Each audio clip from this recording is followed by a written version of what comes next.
Books in the Biz, a podcast that looks at both the financial and operational sides of success. Please welcome our hosts, Dan Paulson and Richard Veltre. Dan is the CEO of Envision Development International, and he works with leaders to increase sales and profits through great cultures with solid operations. Rich is CEO of the Veltre Group and a financial strategist working with companies to manage their money more effectively. Now on to the podcast. Hello, welcome to Books in the Biz, the coronavirus edition. My partner in crime, I'm making him laugh, so I'll start coughing. Rich has apparently picked up COVID. It's attached. I can't get rid of it. It's the gift that keeps on giving. We'll just leave it at that. But besides COVID, we are going to talk about the fact that, hey, our government, the Fed anyway, decided to lower interest rates last week. Dropped them by a whole half a point, which, Rich, you're the financial guy. Is that a big deal or not?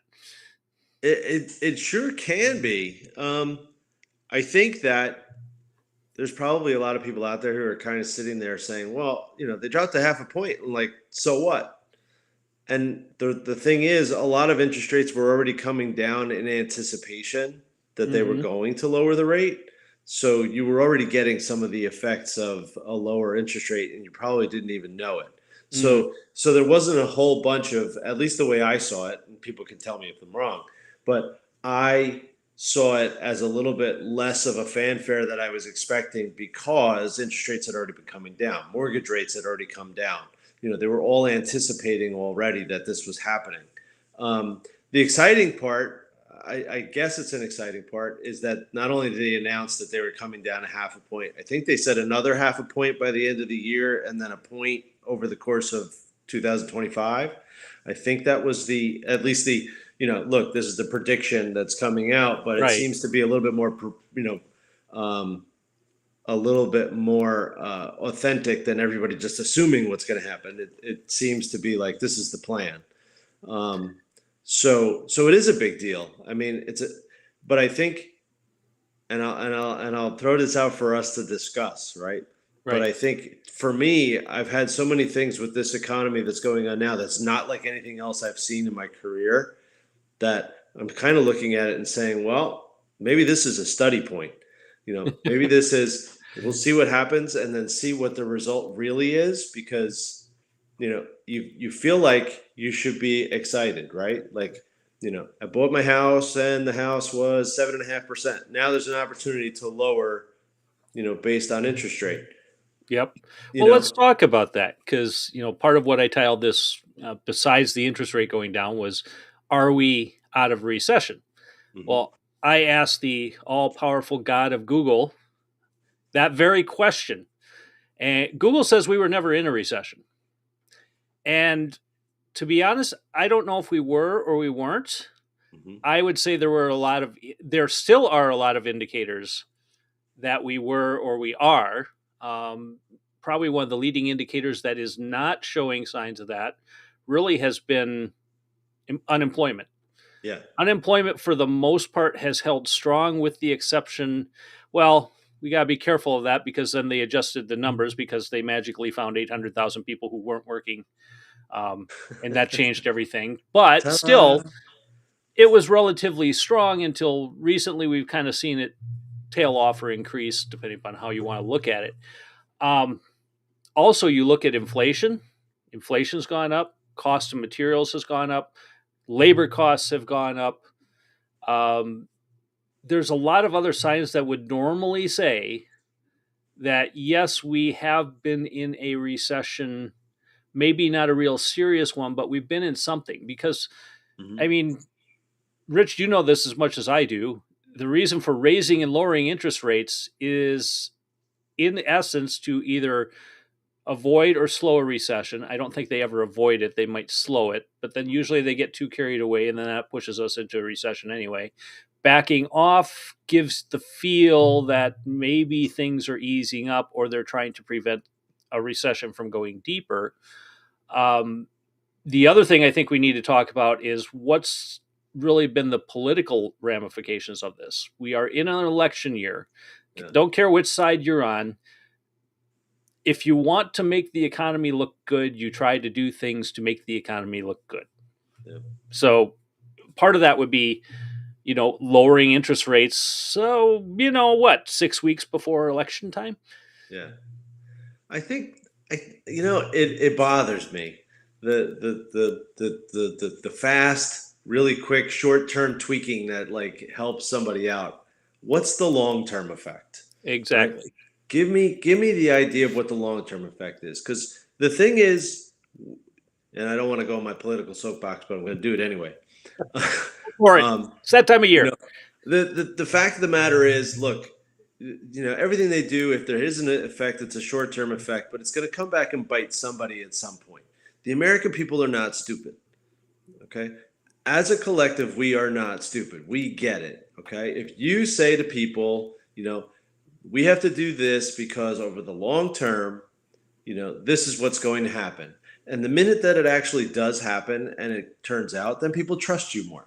But you play these games all the time of moving numbers around and changing the way that you calculate something because it helps you out. And then essentially what you're saying is, American people, we think you're stupid. So we're just going to leave you to kind of, do what we tell you because you're the sheep and we're the farmer. Okay. Tired of it. Okay. I'm really tired of it. Okay. Because let's put it this way. You brought the interest rates down to, 1, 2, 3% mortgages, and the Fed funds rate, whatever that was, for the whole extended period of time that you had it. Okay. All of us were like, wow, we can buy houses. That's great. The price of the house is lower. Okay. But what did it do to the retirees that were trying to put their money in something safe Mm-hmm. and make 4, 5, 6%? So half of the people you know, got hurt by the fact that you were helping the other half of the people to buy houses.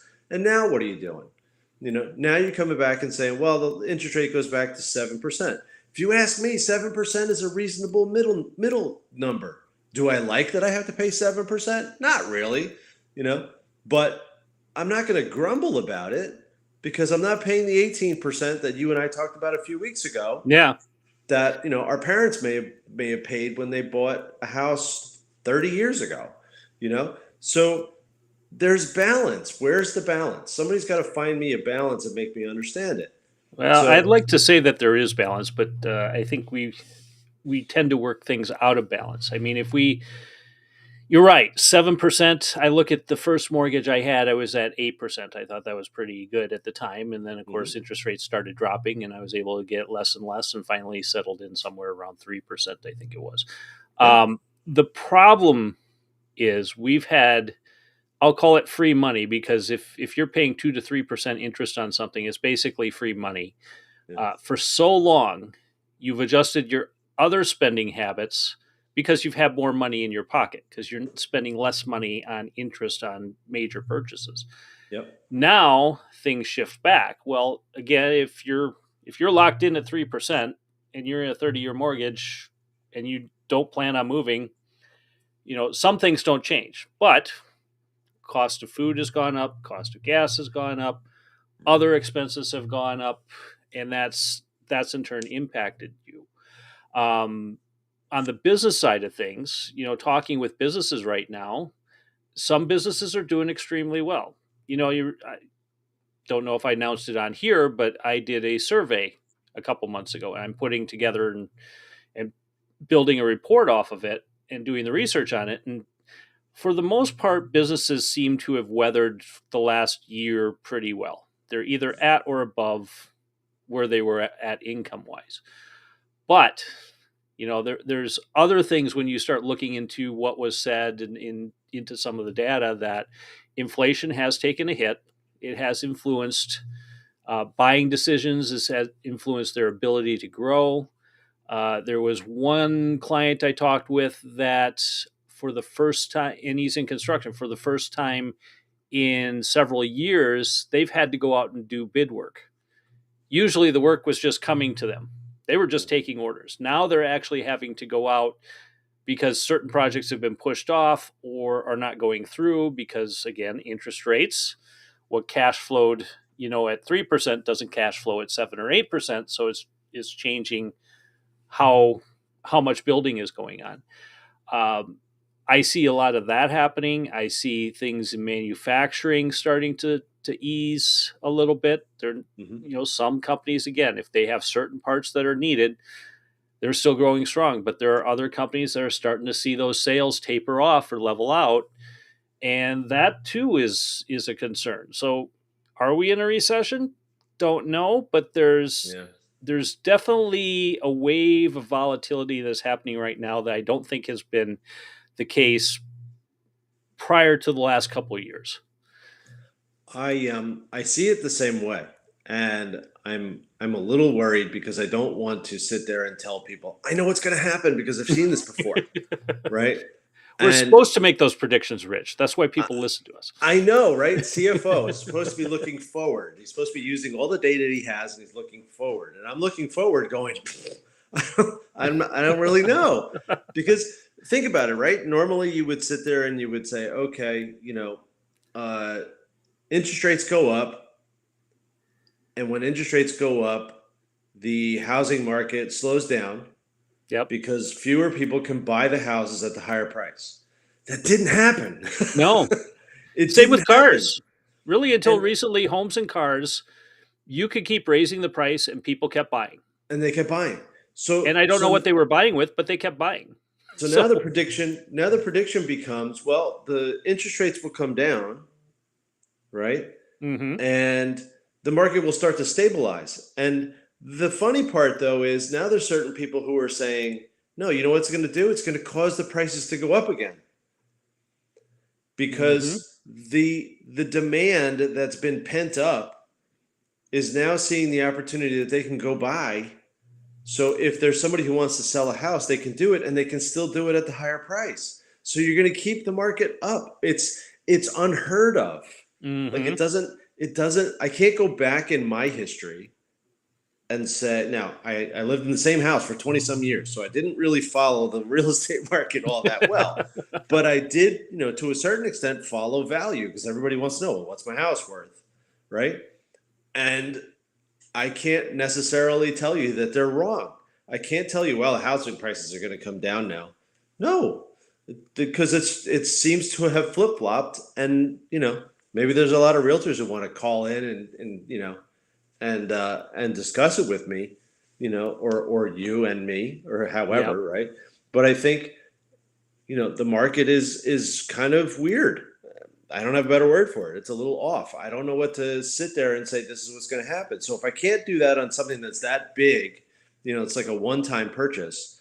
How am I supposed to tell people what's going to happen on the smaller stuff? Right.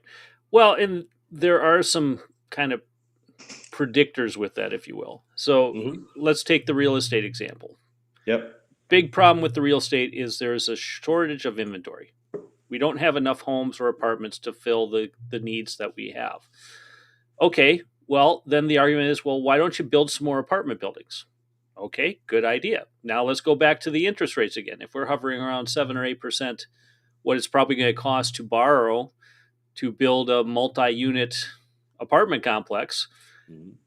you got to rent that out at a high enough dollar value to get your interest, your maintenance, all those costs back, and then hopefully make a little bit of profit on top of it. Yeah. And now you're still paying, $3,000-4,000 a month to rent an apartment somewhere. Yeah. Same on the home side. Well, I want to go, I want to buy a home. Well, there just aren't that many homes out there. So let's go build a home. Well, the building costs are still high. The money Yeah. that you need to borrow just for the construction loan is still high. And then you're going to be in a higher interest rate loan coming out of that. So now, instead of building a $250,000 home, you're at a $450,000 to $500,000 home. So you're kind of back into that $3,000 a month range. And I think that's the biggest challenge. I know I've heard certain politicians talk about they're going to build 3 million homes. And I'm like, okay, tell me how. How are you Exactly. going to do this? Yeah. Because unless you are funding those projects, so now they become government projects, Yeah. you and I know government doesn't tend to work the most efficient way possible. No. So how much are those 3 million units going to cost, whether they're individual homes or whether they're apartment complexes? Yeah. And to me, it's kind of like the snowball effect. We can't seem to get out of our own way because we continue to perpetuate the problem, like you were saying. We'll fix one thing now in the short term, and that might do a short term improvement, but long Yeah. term is going to turn around and bite us in the butt. Yeah, I think, and I agree with you. I think on the residential side, it almost seems a little bit like it should be easier, right? Mm-hmm. Because, you know, you have plenty of people out there willing to loan money on houses. You have plenty of people out there who'll figure out how to make a mortgage payment. But what about the commercial side? Like, because the commercial side is still reeling. I was just talking to someone this morning who we were talking about the fact that commercial real estate is still in a state of flux Mm-hmm. because, and that has nothing to do, the interest rate is just a compounded problem. Right. Okay. Because all of those people don't want to go to work in an office anymore. They all want to work from home. Right. So reduce the demand like that for office space. Okay. Warehousing space might actually still be okay, but office space, you know, and the thing is, apartment buildings are considered commercial. Mm. So you have all of these banks that are all shaking in their boots because of the commercial real estate, and all of a sudden you say, "Well, I'm going to build an apartment building." Who's giving you the money? Exactly. Okay. So the bank's not running out to say, "Oh, you're building apartment buildings? Great, that's fabulous. Let's put a commercial mortgage on it." Who's Yep. doing commercial mortgages? You know. Anyway, so so there's a split even there. You're not getting back to the root problem, right? Right. And I'm guessing private equity is probably not going to be the best way to go because those interest rates are much higher. Mm-hmm. So you might be able to find a private equity group that's willing to lend you the money, but now you're back in the same boat. Instead of paying 8%, you're probably paying 12%. Yeah, And you then you're might also be. having to do, probably some sort of share on revenue Yeah. with that to guarantee their money back. And a lot And of that those gets guys really are still, costly. and a lot of those guys are still holding on to their money. You might actually have to go to Tony Soprano and ask him for That's ask true. him for the money. That's true. Um, So, you do some work in, as far as manufacturing and whatnot. What are you seeing as far as operation loans? Are they have any improvement there? um, I can't necessarily say there's improvement. There is definitely riding the wave. There is definitely, um, some degree of, you know, cut other costs because the interest rate or the interest costs are now taking over a piece of the P&L that they didn't have to worry about before. Right. Um, I think there's definitely slowdown. I would not say that it's, still, I don't see gangbusters anywhere. I just don't. I don't see that level of production. I just see kind of moderate, you know, moderate production. I don't, at least in the industries that I've seen and the products that I've seen, I don't see anybody really running like crazy. Um, I think if you're connected somehow to healthcare, you probably have it a little bit better. That seems to be a buzzword. That if you're making medical devices, etc., then there's always seems to be room for that. Right. Um, but core materials, I don't see as much. I see things moving a little bit slower. Yeah, I talked to a banking friend of mine the other day, and if you want to hear the "oh woe is me," talk to a banker or talk to a farmer because it never seems to be good. Yeah, But the banker said, well, the half point interest rate was nice for them from a CD side of things because they could lower their CD rates. I said, so what does it mean for like the other stuff? He's like, there really isn't. A half point isn't going to make a bit of a difference now. yeah, People aren't rushing out to refinance. They're not going to really change anything because the costs of doing so are high enough that it doesn't justify the savings that you would have on the interest rate. yeah, So it's really going to take another probably full point or two down before we really start seeing any movement that way. And then we're getting yeah, back in kind of that 4 to 5% interest rate range. And now there's enough of a gap that it seems to justify things. But he didn't seem to think that there was going to be much momentum one way or the other. yeah, I haven't talked to any mortgage brokers, but the few that I have heard about, if you were locked in at one of the highest rate situations, like 8%, you're now at what, 5.5, 6%. It might be enough that it's moving people to refinance at that lower rate, because usually if you're a full 2 points down on your current interest rates, there's justification to refinance at that point. Yeah, I kind of said the same thing, um, I've been using myself as an example that's real. I'm not lying. I bought my Mm-hmm. house a year and a half ago, and it was at 7.5%. So I think at that point I was not at the top, Mm-hmm. but I was definitely high up. So for me, I've looked at it and said, a 2 point drop probably is not enough to cover the fact that I have to go through all the closing costs again. Yes. But the other alternative, and I haven't really gone too crazy because it hasn't started to come down yet. Um, but if you were going to take me from 7.5 to 5.5 on a fixed, that might be enough. But the other thing to look into is if I'm going to do a fixed, and then if there's a possibility of jumping to an arm and losing a little bit more on the interest rate, then I'm just repeating history because that's what I did in my old house. Right. I bought it at a 6 or something% fixed, and then not too long after that, I was able to get to a 5-1 arm. And when I Mm-hmm. got to a 5-1 arm, I dropped it down into the fours, I think. And then the fixeds kept coming down. So I finally settled in somewhere around 3% or 3.25.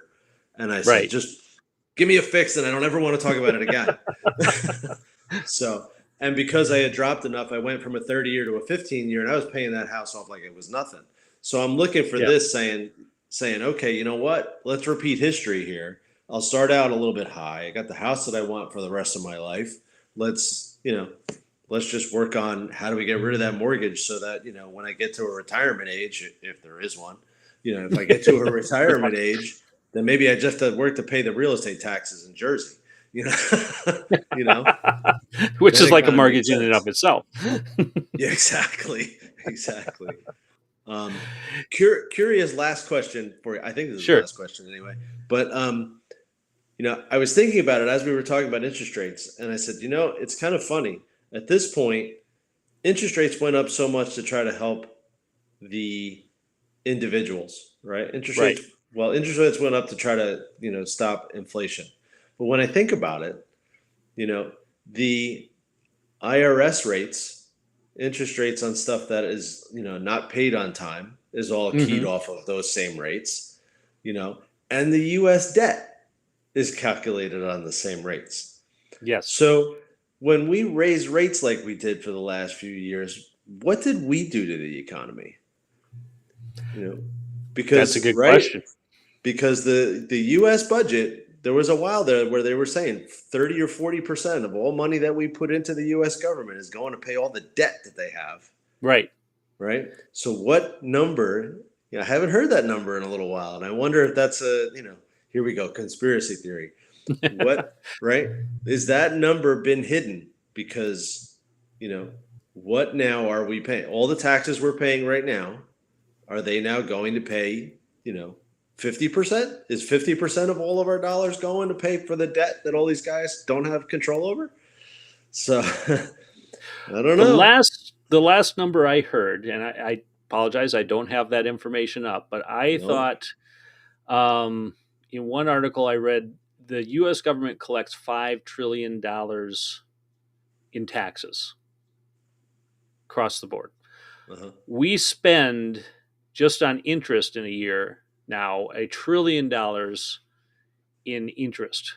So 20% Okay. of our tax dollars are going towards interest. Okay. But So that's it's not 20. all, because we might be collecting 5 trillion, we're spending 7. So Right. here's the real problem. Yeah. We spend more than we bring in. This If is you and true. I did that, we'd be out of business in no time. The Yeah. government wouldn't be really happy with us because, of course, then it makes it difficult to pay your taxes and whatnot. Nobody in the election cycle is really talking about the true problem. They're talking about different ways that they will spend our money, but they're not talking about how they're going to reduce debt. And not deficit, debt. There is a difference. Most Yeah. people, they focus on, well, I reduced the deficit by $1.7 trillion. Wonderful. That just means you spent $1.7 trillion less, but you still spent more than you took in. So we're Then you still collected. building on top of the debt. So How are we Yeah. winning? I think before we wrap up, though, we should kind of talk about, because we're going into quarter four now. So Yep. I'm pretty sure some of the next couple episodes we're probably going to be talking about what to do in quarter four. Um, Uh-huh. we're in an election year. Interest rates are dropping.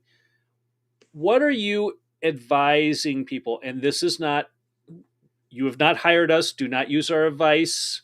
This is just Yeah. examples. So there's the legal stuff out of the way. But what would you advise people to start looking at, or what are you advising your companies to start looking at when it comes to Yeah. this fourth quarter of the year with everything going on? Well, I basically am looking to have all of my client companies take a look at how the next 3 months will work towards what they think their ending results will be for 2024. Realizing that they're estimated, realizing that they're, a little bit of guesswork and a little bit of, understanding of, who's going to place orders with you if you're in that sort, manufacturing kind of thing, who's going to utilize your services for the next 3 months. Get a picture of how you're actually going to end up the year.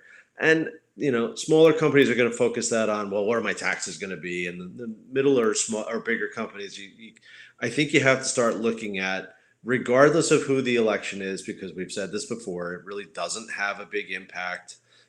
The end of the year is the end of the year. You have 3 more months to decide what your numbers are going to look like. Those numbers, more and more nowadays, because data is available, determine what banking relationship you're going to have, what funding you're going to be able to accomplish. Those are the types of things that I think people at this stage of the year should be looking at. What do you think it's going to look like for the rest of the year? And then you should take the leap of faith and do a little bit longer dive into, what does 2025 look like? You know, what do you think you're going to be able to do next year? Can you beat this year? Did you have something that happened this year that you want to make sure you highlight in your head, so that when you do 25 planning, you say that might not happen again? So you want to make sure that you've set 2025's plan, assuming that any sort of anomalies don't happen. So I'm telling people to get into planning mode. Forget the past. Let the water under the bridge keep going. You can't get it back. So take a look at forward as opposed to backward. Pretty much the same on my end. So now it's looking at operationally what's working, what's not, who's working, who's not, Mhm. and trying to figure out a more efficient path forward, because we still have a number of issues to address. We don't know what the future is going to bring. We can speculate, but there's no way we're going to guess it right. If we could, we wouldn't be sitting here talking on a podcast. Um, Hiring is still going to be a problem. So you need to either find better ways to hire, you need to better train your people up, and you need better leadership along the way. And that leadership is going to be hard to come by. So you might need to look at alternatives to how you would traditionally implement leadership in your organization. And we've talked about fractional in the past, and I think that is going to become more and more of an issue going forward. Mhm. Is if you want talent and experienced talent, you're not going to have them full time, but you're going to be able to get better quality that's going to help develop your current skill sets or your current talent pool up to be better than they are now at the rate you're going. Yeah. I think now is a great time to go through and strategy development. So if you're in a position of growth or you want to be in a position of growth, what are those areas or verticals that you can now tackle that maybe you didn't worry about before? Because everything in the last 3 months, for the most part, kind of settles in a little bit.